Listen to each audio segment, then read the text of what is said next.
नमस्कार, आप देख रहे हैं सिटी न्यूज बरेली। मैं अंश माथुर। आइए डालते हैं नजर आज के समाचारों पर। संत समागम रक्षा संगठन के तत्वाधान में आज उपजा प्रेस क्लब बरेली में एक प्रेस वार्ता का आयोजन किया गया, जिसमें संबोधित करते हुए संगठन के राष्ट्रीय अध्यक्ष कृष्ण प्रिय विनयकांत जी महाराज ने अपनी बात करते हुए कहा। विनयकांत जी महाराज, संगठन संत समागम संत रक्षा संगठन है हमारा। इसका बनाने का उद्देश्य और इस संगठन का बनाने का जो उद्देश्य है वो हमारे देश में संतति, सनातन धर्म और संतों की रक्षा। क्योंकि संसार में यदि संत नहीं होंगे तो सनातन धर्म नहीं होगा, सनातन धर्म नहीं होगा तो हमारे यहाँ मनुष्यों में संस्कृति बिल्कुल भी नहीं होगी। इसलिए संतों की और धर्म की रक्षा के लिए ये संगठन निर्माण किया गया है। संतों की हत्या तो हुई, अभी कुछ समय पालघर में आपने भी सुना, संतों की हत्या हुई है जो है। और जहाँ तक मेरा सोचना है कि यहाँ पर कुछ कमी अपने लोगों की है। अपने लोगों की कमी ये है कि हम लोग अभी एकजुट एकत्रित नहीं हो पा रहे हैं। नहीं, संत वो शक्ति है जिस दिन जागृत हो जाएगी, जिस दिन जाग जाएगी, फिर संत को किसी जो है कानून या किसी नियम या किसी सरकार की ज़रूरत नहीं होती। संत से ही सारे नियम हैं, संत से ही सारे कानून हैं और संत से ही सारी सरकार है। वैसे यद्यपि मैं देख रहा हूँ कि अपने यहाँ जो प्रधानमंत्री नरेंद्र मोदी जी हैं और उत्तर प्रदेश के जो मुख्यमंत्री जी परस्पर बराबर प्रयास करने में लगे हुए संतों के लिए, और अभी गौहत्या पर भी उनने काफ़ी प्रतिबंध लगाया है। और ऐसे ही उनसे हमारी आकांक्षा इच्छा भी है कि इसी तरह संतों की रक्षा के लिए भी कुछ ऐसा मुहिम, कुछ ऐसा कदम उठाएं जो नित्य प्रति संतों को मारा जा रहा है, कहीं कुछ प्रॉपर्टी को लेकर के तो कहीं वाद विवाद को लेकर के, कारण कुछ भी हो, लेकिन किसी भी तरह से इन प्रकार संतों की रक्षा होनी चाहिए। संसार में संत नहीं होगा तो संतति सुरक्षित नहीं है। बरेली में ही संतों को लेके लगातार मंदिरों में विवाद चल रहा है, उसको कैसे निपटाएंगे आप? मैं बरेली की ही बात नहीं कर रहा हूँ, मैं बरेली की बात कर रहा हूँ क्योंकि आप बरेली में और महाराज देख के बताइए जी। और मैं जो बरेली में आया हूँ तो बरेली में मेरे आने का उद्देश्य केवल इतना ही है, जिस तरह से अपना संगठन गुजरात में, महाराष्ट्र में, राजस्थान में और यूपी में कई जिलों में एकत्रित है, उसी तरह से मैं चाहता हूं कि यहाँ पर भी अपना संगठन एक एकत्रित हो और कोई संप्रदाय नहीं, कोई पंथ नहीं, चाहे वो नागा संप्रदाय के हों, चाहे वो सन्यासी हों या रामानंदी हो, सभी संत आपस में भाई हैं। भाईचारे के साथ में मिल करके किसी भी एक संत के ऊपर कोई समस्या आती है तो सब एक साथ एकजुट होकर के उसके साथ में खड़े हों। तहसील सदर में आज कमिश्नर ने औचक निरीक्षण किया है। कमिश्नर रणवीर प्रसाद आज कोरोना काल के बाद तहसील दिवस में जो आज समाधान दिवस प्रारंभ हुआ है उसका जायजा लेने पहुंचे थे। इस बारे में अधिक जानकारी देते हुए कमिश्नर रणवीर प्रसाद ने बताया, जो अति आवश्यक अधिकारी हैं उनको ही बुलाया जाए, अधिकारियों की संख्या कम की जाए और शेष को जूम के माध्यम से उनके कार्यालयों में से ही जोड़ा जाए, जिससे कि सोशल डिस्टेंसिंग का और अच्छी तरह से पालन कराया सके। सर क्या क्या तैयारियाँ देखती हैं सर, क्या क्या मतलब क्या कहेंगे इसके विषय में? नहीं, जो मुख्य जो शिकायतें जो ज़मीन की है, भूमि की है, तो अब पुनः जो है राजस्व और पुलिस की जो टीमें हैं जाकर ऐसी शिकायतों का निस्तारण कराएगी। यही है उद्देश्य मुख्यतः। तो सर अब क्या बदलाव सर आना नहीं अब होगा सर तहसील दिवस में? क्या सर क्या कुछ नहीं बदलाव नहीं, तहसील दिवस इसी ढंग से सावधानी के साथ ही होना चाहिए। अभी भी कोरोना का जो के संबंधित सावधानियां हैं वो बरतनी बहुत ही आवश्यक है। सर क्या कुछ अंकित लोग ऐसे किए गए हैं जो सीमित मात्रा में शिकायतें हों और सर सोशल डिस्टेंसिंग? नहीं, शिकायतें सीमित मात्रा नहीं हो, सीमित ढंग से एक कमरे में जो आए वो सीमित मात्रा में हो। जी। शिकायतों की कोई संख्या नहीं सीमित की गई है और लोगों के पास ऑप्शन है कि IGRS पोर्टल है ना, उसके माध्यम से शिकायत सर जैसे ग्रामीण क्षेत्रों की शिकायतें भी लगातार बढ़ रही हैं सर, विवादों को लेकर? नहीं, कोरोना के दौरान शिकायतें कम हुई हैं क्योंकि जैसे अब सर जैसे पूरे हफ्ते सर खुला है तो सर शिकायतों का भी सर थोड़ा सा वो बढ़ा है। उस हिसाब से हमारी जो टीमें हैं वो बढ़ाई जाएंगी।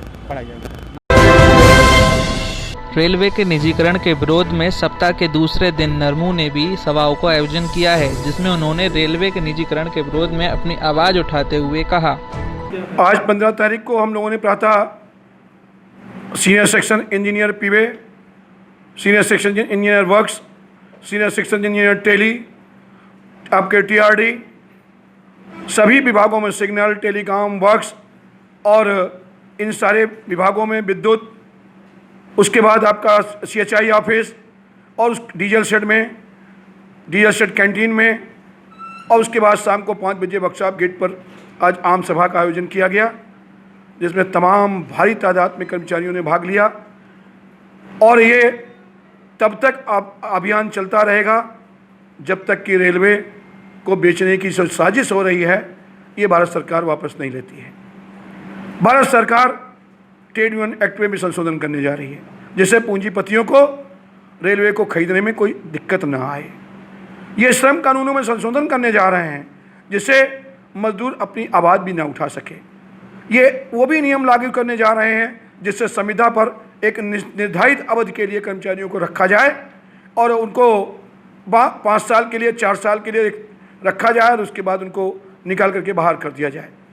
एक हायर एंड फायर की पॉलिसी अडॉप्ट की जाए, एक निर्धारित धनराशि उनको दी जाए, उनको कोई इंक्रीमेंट ना दिया जाए, एक केवल साप्ताहिक अवकाश के अलावा कोई अवकाश ना दिया जाए, उनकी कोई सोशल सिक्योरिटी ना हो, उनको कोई मेडिकल फैसिलिटी ना मिले, उन्हें कोई रेलवे आवास ना मिले, उनको कोई और एडिशनल जो उनको बेनिफिट है वो मिलने का काम ना हो, केवल संविदा पर कर्मचारी रखे जाएं, जैसा कि अभी आपके उत्तर प्रदेश सरकार करने जा रही है। ये गुजरात मॉडल है। गुजरात में मोदी जी ने जब थे वहाँ पर तो उन्होंने इसको लागू किया था, और मैं धीरे धीरे करके ये केंद्र सरकार भी इस पर अमल करने जा रही है। हम लोग इसका पुरजोर विरोध करते हैं और श्रम कानूनों में संशोधन, ट्रेड यूनियन एक्ट में संशोधन ये करने का मतलब यही है कि इस भारत के मजदूरों को गुलाम बनाने की एक साजिश रची जा रही है, जिसका हम लोग पुरजोर विरोध करते हैं। प्रधानमंत्री नरेंद्र मोदी के जन्मदिन पर चल रहे कार्यक्रम सप्ताह में भाजपाइयों ने आज नेत्र परीक्षण शिविर लगाया। प्रधानमंत्री नरेंद्र मोदी के 17वें जन्मदिन पर भाजपाइयों ने बरेली में सोमवार को कार्यक्रम सप्ताह को शुरू किया। पहले दिन रक्तदान और आज नेत्र परीक्षण शिविर लगाया गया। इस बारे में अधिक जानकारी देते हुए शहर विधायक डॉक्टर अरुण कुमार ने बताया। आज हमारे प्रधानमंत्री परम आदरणीय माननीय नरेंद्र मोदी जी के जन्मदिन के अवसर पर ये सेवा सप्ताह के रूप में 14 से लेके 21 तक मनाया जा रहा है। कल पहला दिन था। हम लोगों ने रक्तदान कार्यक्रम किया, जिसमें 70वें जन्म दिवस के अवसर पर 100 से अधिक नौजवानों ने खून और प्लाज्मा डोनेट किया, ताकि ज़रूरतमंद लोगों के काम आए, उनकी सेवा हो सके। जिन कोविड के लोगों को प्लाज्मा की ज़रूरत है उनको प्लाज्मा मिल सके। आज दूसरा दिन है, ये भी सेवा सप्ताह का दूसरा दिन है। इसमें लोगों की निगाह की जांच, आँखों की जांच और उनका इलाज और चश्मा, जिसको दवाई की ज़रूरत है उसको दवाई दी जा रही है, जिसको चश्मे की ज़रूरत है उसको चश्मा दिया जा रहा है, जिसके आँख में मोतियाबिंद है उसका नाम नोट किया जा रहा है, उसका बाद में ऑपरेशन भी कराया जाएगा। इन तीनों कामों में मरीजों का कोई पैसा खर्च नहीं होना। इस तरह से प्रधानमंत्री मोदी जी के जन्म तिथि को जन्म की जो तिथि है उसको सेवा सप्ताह के रूप में मनाया जा रहा है और उस पूरे सप्ताह सेवा के कार्य करते रहेंगे। आज आँखों का दिन रखा गया है और आँखों की सेवा आपके सामने हो रही है। अभी तक लगभग 250 मरीज़ फ़ायदा उठा चुके हैं और उनका रजिस्ट्रेशन हो चुका है। बाकी अभी भी लोगों के आने की तादाद लगी हुई है, लेकिन जितने भी लोग आएंगे सभी की सेवा करेंगे। समाजवादी पार्टी के महानगर अध्यक्ष सलीम खान सुल्तानी के नेतृत्व में बरेली महानगर की कमेटी के लोग आज एडीजी बरेली से मिले, जिसमें उन्होंने चालान के नाम पर जनता के उत्पीड़न को रोकने की बात कही है। इस बारे में अधिक जानकारी देते हुए पदाधिकारी ने बताया, चेकिंग के नाम पर पुलिस जो उत्पीड़न कर रही है आम जनता का, वो बहुत निंदनीय है। इसी को लेकर हम आज एडीजी साहब से मिले और हमने विस्तार से चर्चा की और उनको जो समस्याएं हैं चेकिंग के नाम पर वो बताई।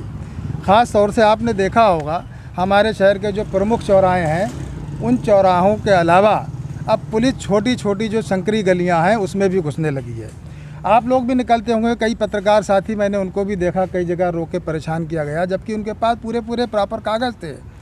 अब कोई भी बाइक वाला जो है अगर जा रहा होता है तो एक बाइक के ऊपर 8-8, 10-10 लोग, सिपाही लोग एकदम से झपट पड़ते हैं डंडा लेकर, और लोग घबरा कर, कई लोग तो मोटरसाइकिल लेकर, बाइक लेकर गिर गए अपनी, और उनके चोटें भी लगी।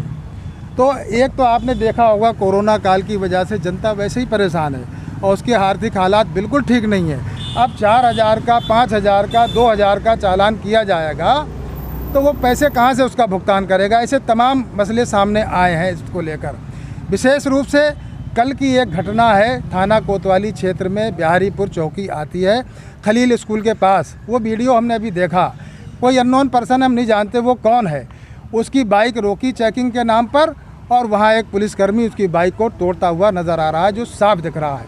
हमने एडीजी साहब को अभी वीडियो भी दिखाई और हमने बताया कि इस तरीके से अगर उत्पीड़न बंद नहीं किया गया चेकिंग के नाम पर तो समाजवादी पार्टी का एक कार्यकर्ता आंदोलन करने को बाध्य होगा।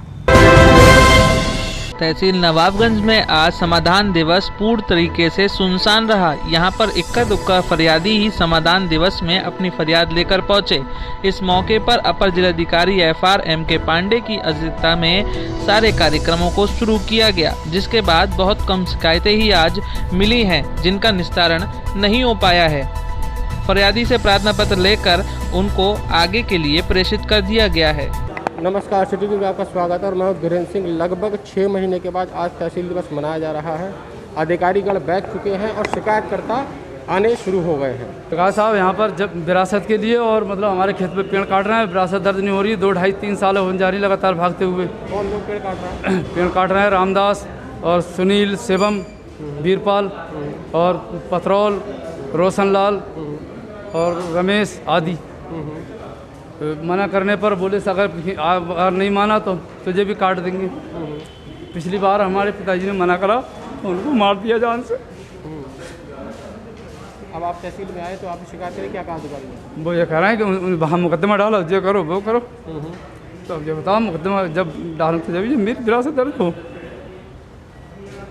अब आप क्या चाह रहे हैं प्रशासन से? मैं न्याय चाह रहा हूँ, मुझे न्याय मिलना चाहिए।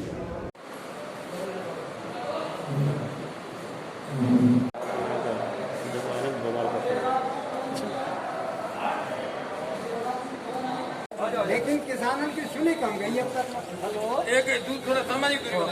तहसील दिवस में समस्याएं 9 समस्याएं हैं हम लोगों की, मतलब किसान संबंधित और सार्वजनिक है। इसमें दाखिल खारिज को लेकर, विरासत को लेकर, नाम संशोधन को लेकर, पेमेंट को लेकर और आवारा पशु जो जानवर, आवारा पशु जो गौवंश खेती को खा रहे हैं और चौपट कर रहे हैं, हम लोग परस्त हैं। इसीलिए मतलब हम ज्ञापन लेके आए हैं और 15 तारीख को हमारे यहाँ हर 15 तारीख को किसान यूनियन की मीटिंग होती है। अपने कार्यालय पर प्रमुख कॉलोनी पर मीटिंग की और ज्ञापन देने आए हैं। अभी आपने पेमेंट की बात करी, किस चीज़ का पेमेंट? गन्ने की पेमेंट को लेकर है। ओसवाल और बजाज दोनों ने पेमेंट किसानों का नहीं दिया है।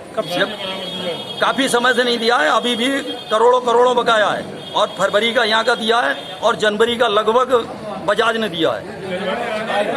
ये समस्याएं आप जो लेकर आए हैं जी, अगर ये समस्याओं का हल समय से नहीं होता, कोई टाइम दिया आपने? हाँ, यदि टाइम तो इसमें नहीं दिया है। अब हम लोग बैठकर मीटिंग करेंगे, बैठ के अपनी वो करेंगे और फिर आगामी एक महापंचायत लगाएंगे जो हमारे प्रदेश और जिले से और बहुत से सबसे किसान यूनियन के आएंगे। इन समस्याएं आपकी अगर हल नहीं होती तब आप क्या करेंगे, कोई क्या कदम उठाएंगे? हम धरना प्रदर्शन करेंगे और पूरे प्रदेश के संगठन को यहाँ पर बुलाएंगे।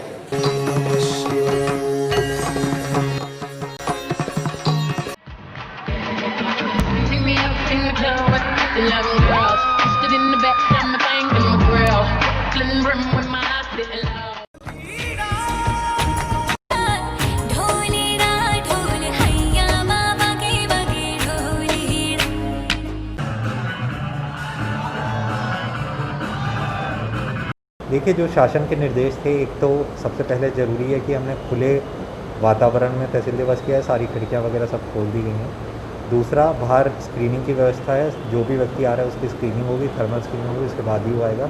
इसके अलावा 4-4, 5-5 लोगों को ही अंदर भेजा जा रहा है और उनसे ही सुना जा रहा है। बाकी लोगों के लिए बाहर बैठने की व्यवस्था की गई है और पूरा सोशल डिस्टेंसिंग के साथ कोशिश की जा रही है कि तहसील दिवस कराएं।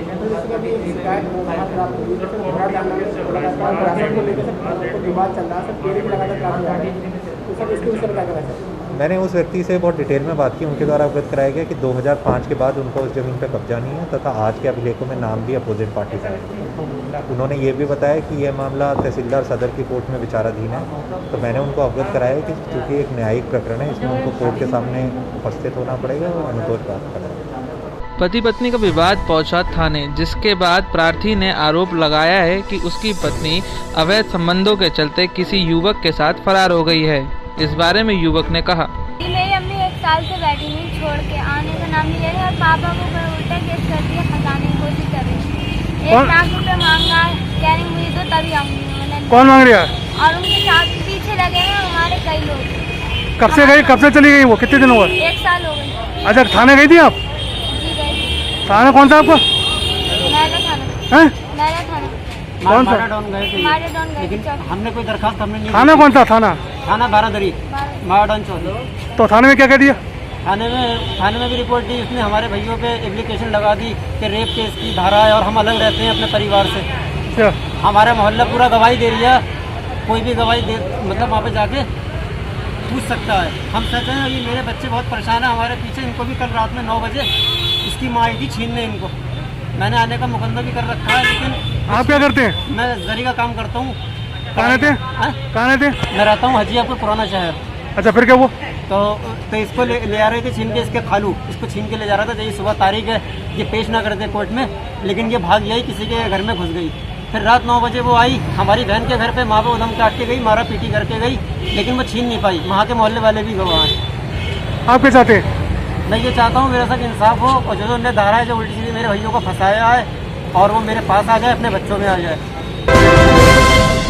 मुंबई में शिवसेना पार्टी के कार्यकर्ताओं के द्वारा पूर्व सैनिक की पिटाई से आक्रोशित पूर्व सैनिकों ने प्रदेश अध्यक्ष JS भाकुनी की अध्यक्षता में ex serviceman welfare coordination committee के तत्वावधान में एक आपातकालीन बैठक की है, जिसमें उन्होंने आगे के निर्णय लेते हुए बताया। ये जो पूर्व सैनिक के ऊपर हमला हुआ है, इस हमले की हम घोर निंदा करते हैं। साथ ही सरकार से मांग करते हैं कि बाकी कहीं भी इस तरीके का कोई कुकृत ना होना चाहिए, ताकि हमारे किसी पूर्व सैनिक को के साथ मारपीट हो। और सरकार हम लोगों की सुरक्षा के लिए कठोर से कठोर उपाय नियम बनाए, ताकि हम लोगों की सुरक्षा सुनिश्चित की जा सके। क्यों? वो है मदन शर्मा, नेवी के रिटायर अफसर मदन शर्मा के ऊपर ये हमला हुआ है। उसके अपेक्ष में हम मांग करते हैं कि पूरे भारत में जो पूर्व सैनिक हमारे रह रहे हैं, उन सबकी सुरक्षा के लिए सरकार ऐसे नियम बनाए ताकि कहीं कोई इस तरीके की वारदात दोबारा ना होने पाए। क्योंकि हमने अपनी सारी ज़िंदगी भारतीय सेनाओं में दी है, देश की सेवा के लिए समर्पित की है। अब हमारे ऊपर ये जो प्रहार हो रहे हैं, ये बहुत ही गंदे, निंदनीय हैं। अगर आप हमारी खबर फेसबुक पेज पर देख रहे हैं तो लाइक करना ना भूलें। इसके साथ ही हमारे फेसबुक पेज के साथ साथ यूट्यूब पेज को भी सब्सक्राइब करें।